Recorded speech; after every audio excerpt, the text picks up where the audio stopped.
It's Bay Lifestyle this morning, and we're going to have a bit of a really interesting chat now.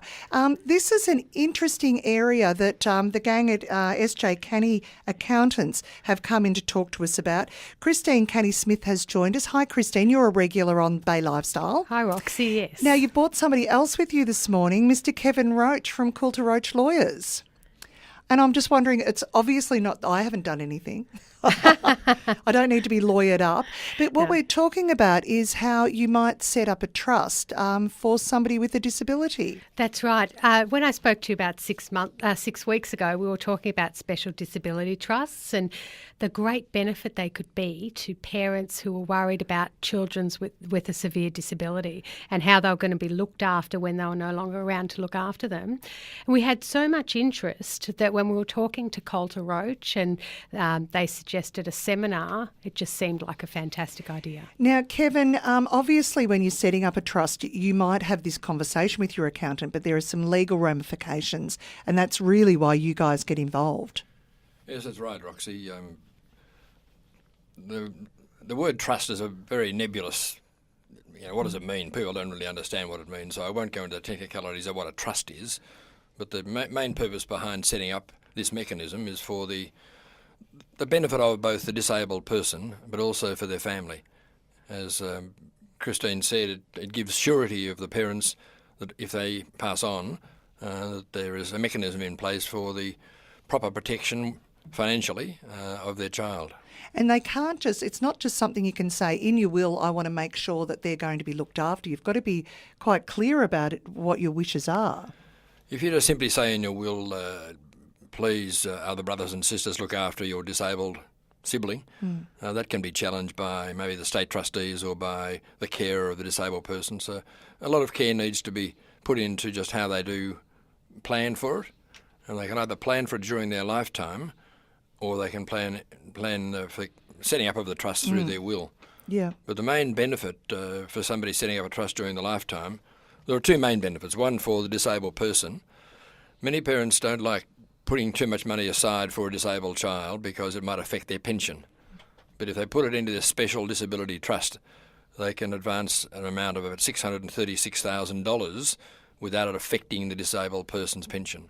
See, many people wouldn't know that. That's really quite amazing. And the other benefit is that if somebody is trying to qualify for an increase in their own pension or just to qualify for the pension, there's a limited amount of money they can give away over a 5-year period. Otherwise, it's still treated as their asset. But a close family member, be it a father or a mother or a brother or a sister, on one occasion can give away $500,000 without it affecting their entitlement to get a pension. In fact, it will maximise their chance of getting a pension. So really, see, again, I'm not sure that a lot of people would understand that either. So it can actually, setting up a trust can work quite well from the disabilities pension and also from the aged pensions perspective. Correct. Yeah. So, Krystine, when you have clients who are in this situation and they're wanting to do something or set something up, is it challenging for them to get their head around all of this? Because it does actually sound a bit confusing.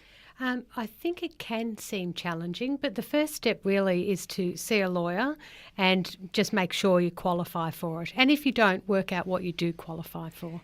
Now, obviously, you can go to SJ Canny and have a chat, or indeed Coulter Roache Lawyers, but you've set up a seminar that's for people who you don't have to be clients of either of your companies, but just information seminars. So anybody who might be in a situation that they're considering doing something like this, then they can come along. That's correct, yes. We've got a seminar on the 26th of November between 6 and 7 p.m. at the Norlane Community Centre, and it is free, and it's for anyone who thinks they might gain some information or perhaps benefit from this. So you don't need to be our client or Coulter Roache's client.